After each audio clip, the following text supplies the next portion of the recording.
Hey, Waldo, I found a pineapple. Is it right? I think so. It's ticking. Ticking? Pembroke, that's a live grenade. Get down, everybody! Hoppity's quick action saved his friends, but ruined the spring, for all the water was blown straight up into the air. Hoppity, there's a fortune up there. We've got to catch it. But Waldo was too late, and the miraculous hair-growing water fell untouched to the ground.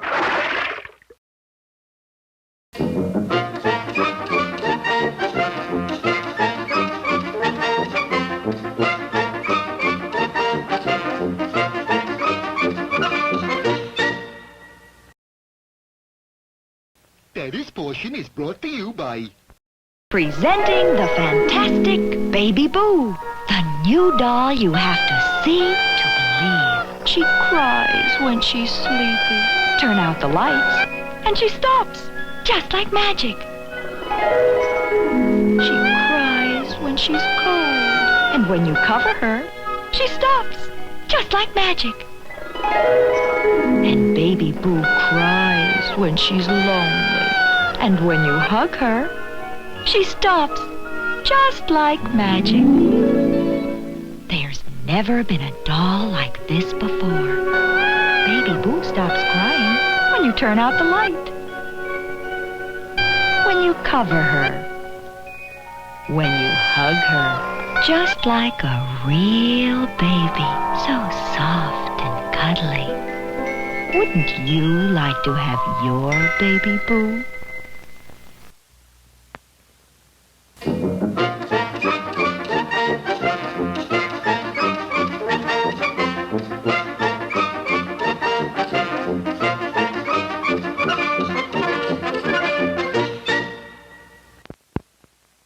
Well, Hoppity Hooper's life hasn't been the same since Professor Waldo invented Q-Bald, the miracle hair restorer. Give me a bottle. Here, I'll take one. Give me 4 of them. I want the large economy size. Look at that crowd of suckers, customers. Osgood, this stuff is selling like hotcakes. Yeah, well, sure. Whoever hated growing hair with hotcakes? Little wonder Q-Bald was so successful, for it actually did everything it was supposed to do. It not only grew hair on heads, but everywhere else. People used Q-Bald to repair shag rugs. They used it to turn T-shirts into Angora sweaters. One famous movie star even poured gallons of it on the ground in front of her home. Yes. Now I've got the only blonde lawn in Beverly Hills. What does your gardener think of that? Oh, what gardener? I use a hairdresser. Tell me, Miss Lavoom, do you want your lawn parted on the side or with bangs?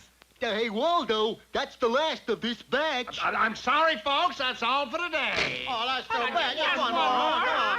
We better get back to ring-a-ding spring and fill up some more bottles, Uncle Waldo. No, Hoppity. First, let me wallow about in all this scratch. Scratch? Moolah, my boy, get us. Happy cabbage. He means money, Hoppity. Oh, well, I'm glad you're so happy, Uncle Waldo. Well, there's only one little drawback, really. What's that? We made it honestly. Well, what's wrong with that? It's a new experience for me. When you've been a snake oil peddler, making an honest dollar seems like cheating. Little did our friends know that they had made a bitter enemy, Cyrus Flugelhorn, the notorious millionaire miser, whose investments in wigs, toupees, and scalp wax were now practically worthless. You're my broker, Crudley. What's the outlook? Mr. Flugelhorn, if it's hair today, you're gone tomorrow. Drat and double drat. Lucky for me, I sent Windrip to pay those upstarts a little visit. But it's not one-way, Windrip. Why, he's a thug, mean, depraved. Works cheap, too. He'll pulverize those idiots. But a man in your position can't do a thing like that. I know. That's why I sent Windrip. And at that very moment, the sinister Windrip was lurking outside Professor Waldo's caravan. Knocking over these tree patsies ought to be a lead pipe cinch. And I got just a lead pipe to do it. Skulking to the door of the trailer, Windrip prepared to do his dastardly deed. Somebody's at the door, Uncle Waldo. 83, 84. See who it is, Beauregard. My name is Fillmore. Well, both of you go, huh? 89, 90. Unfortunately for Windrip, he hadn't figured on the hardness of Fillmore's head. Nope, nobody there, Waldo. But I'm sure I heard a knock. All right, I'll see who it is. Who is it? He's right, Hoppity. There's nobody there. And what's more, he left his hat. Let me see that, as according to the way I figure it, the man who owns this hat is 6 feet tall with a broken nose and a mean disposition. You found out all that from his hat? No, as a matter of fact, he's standing right behind you. Yipe! All right, you guys, line up against a trailer. He can't get us all. Let's make a run for it. On the other hand, I'm bound to get one of you. Don't run, fellas. No, let's hop instead. What? Hop like this. What? Stand still, you little creep. Well, obviously Windrip hadn't figured on our hero's agility. In a few seconds, his gun was empty and Hoppity was unscathed. I had a line to say here, but it was censored. Gee, that was keen. They don't call me Hoppity for nothing, you know. You mean you charged for it? Well, it would seem that our troubles are over, Jasper. You said it, Waldo. Nothing to worry. Bunthorn, you forgot to set the brake, you addle-peg, you numbskull. Hey, you drove it last. Well, accidents will happen. Yes, and it looks as if one's about to happen to Hoppity, for he's trapped in the back of a driverless truck, careening downhill to Hairpin Corner. Makes you feel warm all over, doesn't it? Don't fail to see our next episode, How to Straighten a Hairpin. And you can see it later in the show, so stay tuned. It's wild! It's crazy! It's silly! Let's go on a silly safari, lots of fun, a silly safari. Wildest game you've ever played, silliest game that's ever been made. Trap all the animals you can see with a silly crew round the cookie nut tree. Press the goofy bird and Charlie Chimp goes. Down rolls the cookie nut to Cockeye's nose. Up goes his tail, Geraldine swings round, and the animal trap drops to the ground. Got one! Roll the dice and start to play. Follow the footprints all the way through lion, gorilla, and elephant land. Lose a turn, you're in quicksand. And when your foot and footprint match, turn the cookie nut trap and see what you catch. Goofy bird! Charlie Chimp! Cockeye! Geraldine! I missed. Take a trip on silly safari, you'll all flip for silly safari. Trap more animals and you win the silliest game you've ever been in. Wacky, loony, crazy, goony! Silly safari by Topper.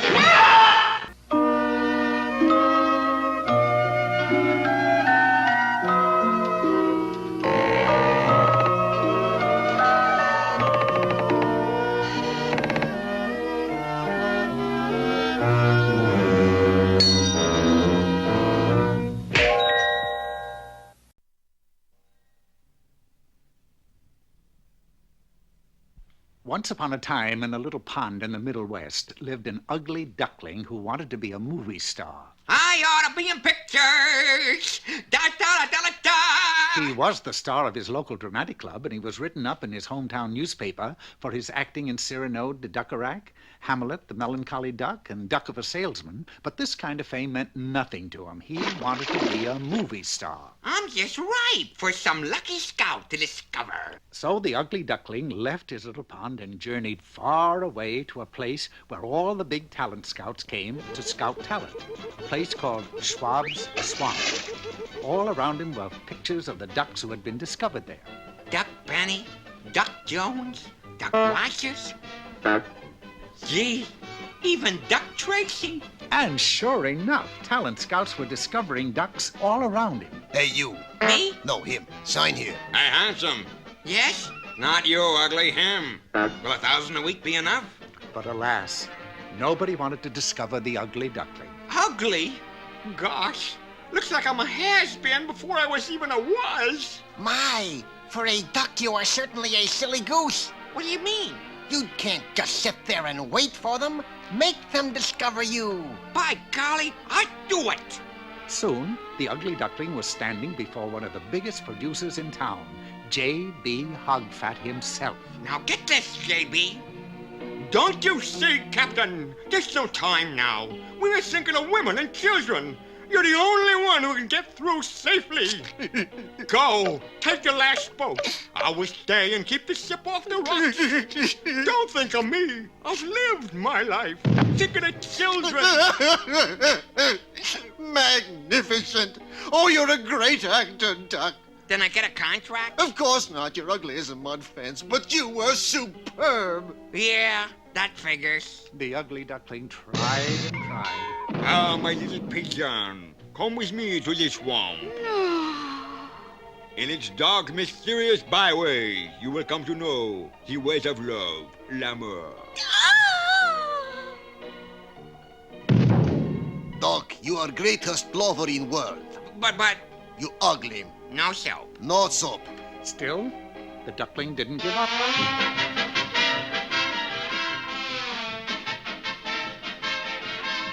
Such grace, such rhythm.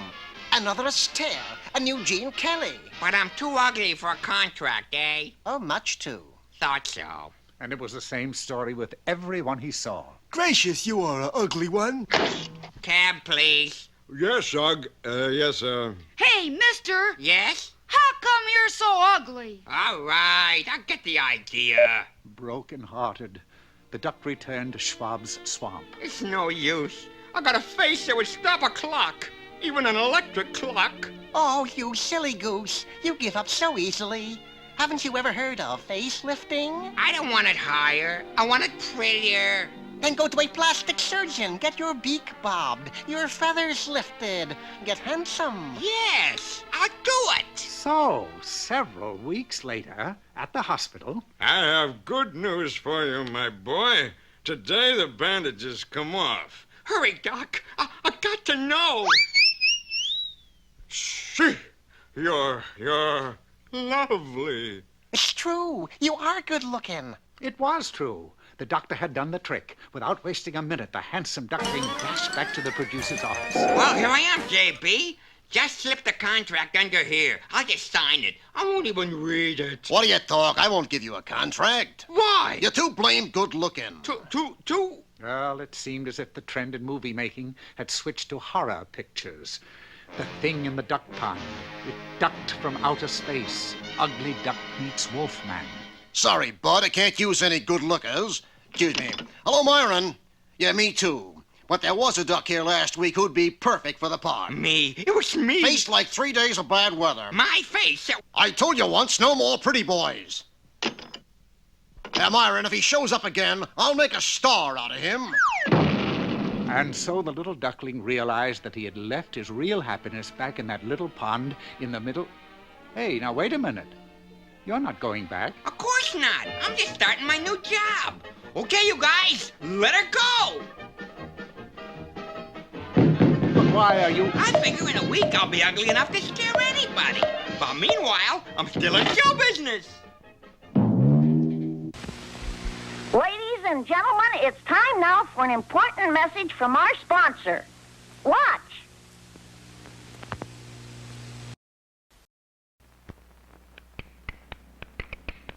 With this puppet of a kid, it's for sure I'll get some Trix, the corn cereal with fruit-flavored goodness. Look, a puppet show. Let's watch.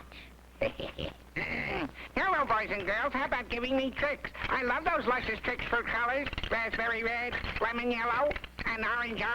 Will you please give me some Trix, please? Okay, here. Trix is mine at last. Silly rabbit.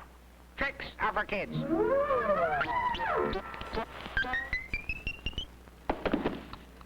Never trust a kid. Not even a wooden one. The big G stands for goodness.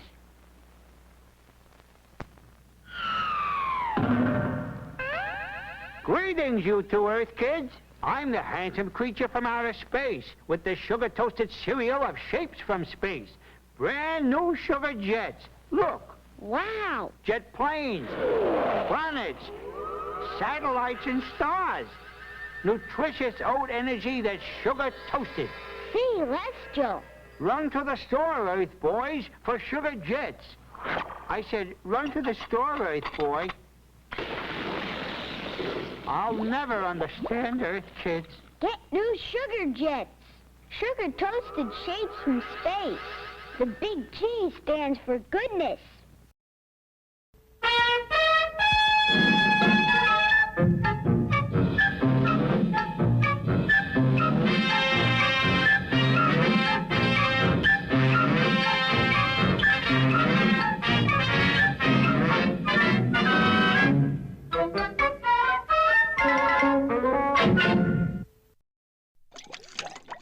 Hello again, Peabody here. Today, Sherman and I will be in the hands of our receiver. You mean we're bankrupt, Mr. Peabody? The receiver I refer to is an integral part of the telephone. The year is 1873, the place is Boston University, and the man we're going to meet is the world-famous scientist and inventor, Alexander Graham Bell. As usual, the Wayback Machine operated perfectly, teleporting us into Alexander Graham Bell's laboratory. Eureka! I'm finished. What is it, Mr. Bell? Did you just invent something? Yes, a boon to all mankind. Look. Why, it's just a cracker. Not just a cracker, an Alexander Graham cracker. We proceeded to put the cracker to a severe test. Boy, that's good. Tell me, Mr. Bell, have you started work on the telephone yet? What's a telephone? A device that reproduces sound or speech at a distant point by means of electricity. You're out of your head. It can't be done. Of course it can, and you're going to invent it. We kept the midnight oil burning that night while Alexander Graham Bell drafted plans for the telephone. There we are, all done. That doesn't look like a telephone. Well, actually, it's a picture of me leading an orchestra. I thought I'd call it Alexander's Ragtime Bell. What do you think? I think you'd better invent the telephone. Sherman, I'm afraid you and I will have to take drastic action. The Peabody Construction Company went into action. We built a telephone booth for every room in the building, hoping that Bell would get the hint and install telephones. However, we were in for a disappointment, for the great man entered the nearest booth, tacked up a curtain, and said, I'm voting for McKinley. How about you? I didn't know it then, but 2 Russian football players who had transferred to Boston University were at that very moment on the threshold of also discovering the telephone. It happened during scrimmage practice. Hi, Korsakov, I just happened to think of an idea wonderful. Such as, Rimsky? Listen, his method of talking to people over long distance. I have here a small recording of my voice, right? Right. I put recording into football. Is also right? Is also right. Okay, you run to other end of field. Is good idea, Korsakov? Is great idea, Rimsky. The following Saturday afternoon, Boston University faced its arch-rival, La Jolla Tech. For 3 quarters, the teams battled on even terms, neither one being able to score, and that's when Rimsky and Korsakov went into action. It's time for big play. Korsakov, you call timeout while I go make recording. Time was called for 45 minutes. Great game, isn't it, Mr. Bell? Yes, I'm enjoying it immensely. Play was resumed as Rimsky trotted back onto the field. Okay, it's all set for big play. I throw long pass to Korsakov. Korsakov, when football is caught, you take out the record and play it, right? Right. Boston University came out of the huddle and lined up. The ball was snapped back to Rimsky, who faded deep behind the line of scrimmage. Just when it seemed as though the Russian quarterback would be dropped for a huge loss, he unleashed a prodigious throw. 99 yards away, Korsakov gathered the ball in. I dream of Genic with the light brown hair. Realizing he had played the wrong side of the record, Korsakov quickly flipped it over. Korsakov, this is Rimsky. You got ball? Good. Listen carefully. You are standing on 1 yard line, right? Right. Okay, turn around, take 1 step over goal line and score touchdown. Do not pass go, do not collect 200 rubles, go straight to jail. Boston University won the game, and seconds later the stands were buzzing with the rumor that a method of long-distance communication had been invented. That's very interesting. Also very alarming. Mr. Bell, unless you get busy at once and invent the telephone, I'm afraid somebody else will do it. You're right. I've been an incredible fool. Quick, we must return to my laboratory. For the next 24 hours, Alexander Graham Bell slaved over his workbench. One, but at peace with himself, he opened the door and called us in. Congratulate me, I've done it. That's wonderful, Mr. Bell. Here, what do you think of it? But that's a baseball. Yes. You see, you make a miniature recording of the voice and stuff it inside the ball. Then you hit it to someone in the outfield and... Gee, Mr. Peabody, will he ever invent the telephone? Yes, Sherman, but only after much hard work. I suppose that's why Ernest Hemingway wrote a book about him. What was it called? For Whom the Bell Toils. Tiny the Midget will now eat his way out of a barrel of Frosty-O's, Cookie Crisp bowls of oats, sugar charged. So you'll be supercharged. How are you, Tiny? Supercharged. Hey, a fire chief! Boing! Fire chief nothing! I'm a sprinkle sprinkler! I mean a twinkle sprinkler! I sprinkle Twinkles with sugar. Oh, stay you crazy hoes. There, Twinkle stars sprinkled with sugar. Next, I sprinkle Twinkles with color. There, sugar sprinkle twinkles in bright party colors. But where are the fun time packages? Watch! Wow, Twinkles sprinkled with sugar and party colors. By me, your Sprinkles Twinkler. I mean Twinkle Sprinkler. Twinkles, a Big G General Mills cereal.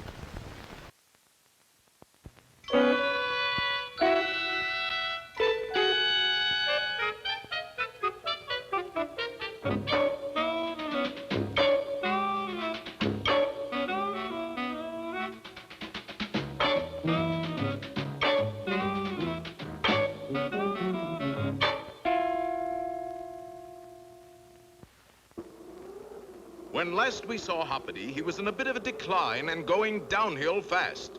You said it. Trapped in the back of Waldo Wigglesworth's snake oil van, he was approaching Hairpin Corner at tremendous speed. That's right. It looks as if Hoppity is doomed. Can't you say anything pleasant? Well, it's a nice day for it. Thanks. Then suddenly the truck came up behind another car on the road ahead. A car driven by none other than One-Way Windrip, the meanie who had started the whole thing. On seeing the truck approach, Windrip swore a mighty oath. Oh, fudge. Too late. The next thing Windrip knew, he was a reluctant truck driver. Quickly, he applied the brakes. The truck slid sideways to the very edge of the cliff and stopped just in time. Boy, that was close, mister, and...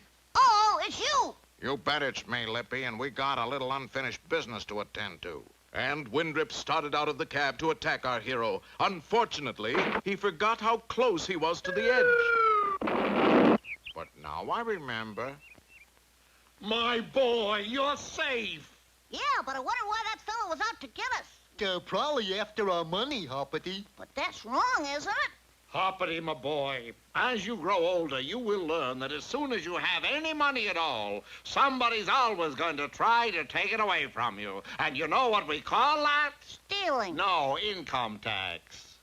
Well, next morning, a dispirited Windrip was being dressed down by that mean miser, Cyrus Flugelhorn. And you call yourself a thug, letting yourself be outwitted by a frog. He got the jump on me. Confound it, Windrip, I want to see results. Such as? 3 heads on a platter might be nice. Now get going. And again Windrip slithered off, this time to intercept our friends at the source of Cue-Balled Hair Restorer, Ring-a-Ding Spring. Easy, Ulrich. You don't have to fill the bottle so full. Skimp a little. Gee, Uncle Waldo, it's just water and there's plenty of it. But, Hoppity, that'd mean giving the suckers an even break. Well, what's wrong with that? Nothing, I suppose, but it just goes against the grain somehow. But just then, Windrip rolled a strange-looking object into Fillmore's view. Hey, Waldo, I found a pineapple. Is it right? I think so. It's ticking. Ticking? Pembroke, that's a live grenade! Get down, everybody! Hoppity's quick action saved his friends, but ruined the spring, for all the water was blown straight up into the air. Hoppity, there's a fortune up there! We've got to catch it! But Waldo was too late, and the miraculous hair-growing water fell untouched to the ground. Oh, I wouldn't say that. So a short time later in the Flugelhorn mansion... Mr. Flugelhorn. Is that you, Windrip? Good heavens, Windrip, what happened to you? I got the large economy-sized treatment with Cue-Ball. You must have used up all the Cue-Balled in the world. All except this bottle, Mr. Flugelhorn. Ow! Windrip, you'll pay for that. And the irascible Flugelhorn began to chase his hairy partner in crime down the street. Suddenly... Watch where you're going, young fella. What did you say? That blamed kid's got no respect for your elders. Kids? And Cyrus Flugelhorn looked at his reflection in a nearby store window. By Gadfrey, I do look like a young sprout. Does your mother know you're out, kiddo? Well, that was the beginning of a new life for Cyrus Flugelhorn. He became a bon vivant, a big spender, a sparkling wit. 23 skidoo, chicken inspector. Oh, Si, you're a cud. Don't you have one too many wells in there? What next? Well, I thought we might go into business in a small way with just a pea and 3 walnut shells. Now, you just keep your eye on the little pea, young man. Well, our friends are off on a brand new story. Be sure you see the beginning of it next time in the adventures of Hoppity Hooper. Inserting a bum foot? No. Unless, of course, one's got the goal to do it. And smart surfers get their dough with Cheerios. Tasty, toasty O's of oats. The grain with the most protein and vitamin B1. More than corn. More than rice. More than wheat. Cheerios help build up muscles. Or, if you're not a moose, muscles. I mean, they give you gold. No wonder fans that big G little O means gold. Gold! Gold! With Cheerios! But watch where you're going. What's wackier than getting a poodle cut? Is it boating with your pet gorilla? It's eating banana Wackies. Banana Wackies? Wow! The Wackies cereal. From General Mills. Made from oats and banana-flavored bits.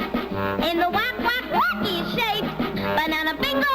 Banana jangles. Oat loops. Oat clots. And lots more Wacky shape. It's the new oat cereal with banana-flavored bits. The Wackies. The lip smackiest. Wackies. Yeah. A new Big G General Mills cereal. It's the Wackiest.